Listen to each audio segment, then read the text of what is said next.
பாப்பா பாப்பா இந்த மிட் நைட் ஆனாலே இந்த மிட் நைட் மசாலாங்கிற மாதிரி பிக் பாஸ் வீட்டுல ஒரே 18+ கண்டென்ட் தான் பார்த்துக்கோங்க. அதுவும் முக்கியமா இந்த ஆதிரையும் எஃப்ஜே இன்னொரு பக்கம் அரோராவும் துஷாரும் இவங்களுக்கு எல்லாம் வந்து ஃபுல் 18+ கண்டென்ட் தான், டபுள் மீனிங் தான். அப்படித்தான் வந்து இன்னொரு சம்பவம் வந்து ஆதிரை மிக வெற்றிகரமா வந்து அரங்கேற்றிருக்காங்க. அது மட்டும் இல்லாம ஆதிரை சில விதிமீறல்களும் பண்ணியிருக்காங்க.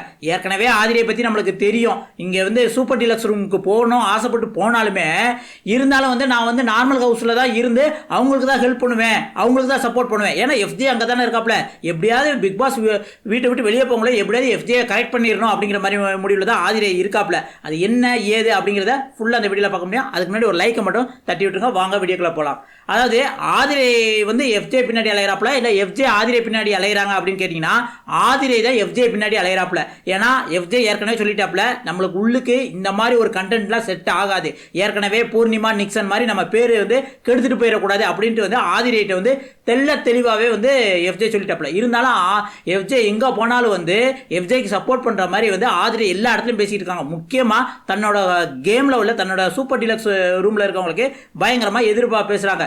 இப்போ என்ன பண்ணியிருக்காங்க அப்படின்னு பண்ணாங்கன்னா, ஃபஸ்ட்டு ஒரு விதிமீறல் பண்ணியிருக்கு. அதுக்கு முன்னாடி இந்த 18+ கண்டென்ட் என்ன அப்படிங்கிறத பார்த்துடலாம்.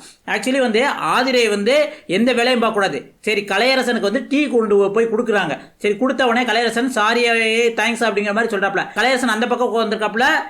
அதுக்கப்புறம் வந்து கேப்டன் துஷார் உட்காந்துருக்காப்புல. அடுத்து வந்து ஆதிரை போய் அந்த கப்பை கொடுக்குறாங்க. அப்படி கப்பை கொடுத்துட்டு துஷாரோட மெயின் பாயிண்ட்ல இப்படி டப்புன்னு அடிக்கிறாங்க. துஷாரோ ஐயோ அப்படின்ட்டு வந்து அந்த மெயின் பாயிண்ட்ல கையை வச்சுட்டு அப்படியே தலையை குனிஞ்சுக்கிட்டு அதுக்கப்புறம் கொஞ்சம் நாள் சிரிச்சிடுறான். சிரிச்சுட்டு அவனே நான் எந்த மாதிரி ப்ராப்பர்ட்டி எல்லாரும் வந்து இப்படி அடிச்சுட்டு போறீங்க அப்படின்ட்டு வந்து துஷார் கேட்குறான். அதுக்கு வந்து ஏய் நீ எங்கள் ப்ராப்பர்ட்டி, நாங்கள் எப்படி வேணாலும் அடிப்போம் அப்படிங்கிற மாதிரி வந்து எப்படி வேணாலும் பண்ணுவோம் அப்படிங்கிற மாதிரி வந்து டபுள் மீனிங்லேயே பேசுகிறாங்க. ஏங்க ஒரு ஆண் பையனுக்கு இப்படியே அடிச்சு விளாடுவீங்க அப்படிங்கிற மாதிரி தான் நம்மளுக்கு கேட்க தோணுச்சு. இது இல்லாமல் வந்து எஃப்ஜேட்ட வந்து உன்னை நான் பார்க்கணும், நீ ஆடுறதை நான் பார்க்கணும், உன்னை தனியாக பார்க்கணும் அப்படின்ட்டு வந்து அதுவும் ஒரு டபுள் மீனிங்கில் வந்து ஆதிரை வந்து பேசியிருந்தாங்க.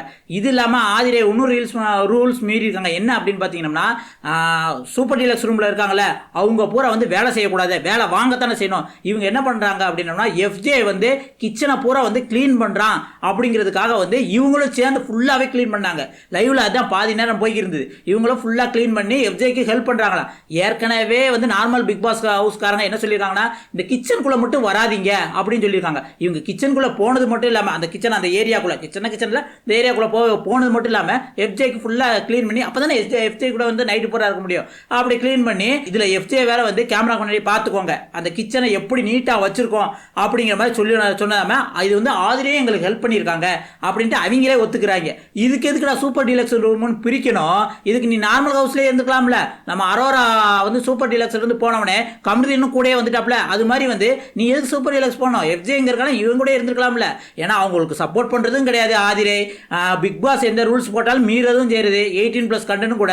ஏற்கனவே வந்து ஆதிரை வந்து எஃப்ஜேயோட 4 வயசு மூத்தவங்க. ஏன்னா ஆதிரை வந்து 32 வயசு, எஃப்ஜேக்கு 28 வயசுன்னு அவங்களே சொல்லியிருக்காங்க. இருந்தாலும் போவங்களே வந்து ஏதாவது ஒரு லவ் கண்டென்ட் கிரியேட் பண்ணியே ஆகணும் அப்படின்ட்டு வந்து ஆதிரை முடிவோட எஃப்ஜே பின்னாடி சுத்துற மாதிரி தான் இருக்கு. ஏன்னா எஃப்ஜே வந்து கண்டுக்காம மாதிரி போனாலும் ஆதிரை இழுத்து பிடிச்சி சில விஷயங்களை வந்து பண்ணிக்கிட்டு இருக்காங்க. எஃப்ஜே சாப்பிட்டு இருக்கும்போது அவன் மடியில் வந்து மடியிலனா ஃபுல்லாகவே காலை தூக்கி போடுறது. அவன் வந்து சாப்பாடுக்கு மரியாதை கொடுக்கணும், எனக்கெல்லாம் அப்படியெல்லாம் மரியாதை கொடுக்கணும்னு, சாப்பாடுக்கு மரியாதை இப்படி தான் கொடுக்கணுமா அப்படிங்கிற மாதிரி எல்லாம் வந்து பேசுறது வந்து கொஞ்சம் ஓவராக தான் இருக்குது. இதை பற்றி என்ன நினைக்கிறீங்க? ஆதிரை கரெக்டாக தான் இருக்காங்களா இல்லை கொஞ்சம் ஓவர் ஆட்டிடியூட் இருக்கா அப்படிங்கிறது உங்களுக்கு என்ன தோணுங்க? மறக்காம கமெண்ட்ல சொல்லுங்க. அடுத்த ஒரு சூப்பர் வீடியோவில் சந்திக்கலாம். இப்போதைக்கு உங்கள்கிட்ட வந்து விடைபெறுவது உங்கள் வாசன். நன்றி, வணக்கம் மக்களே.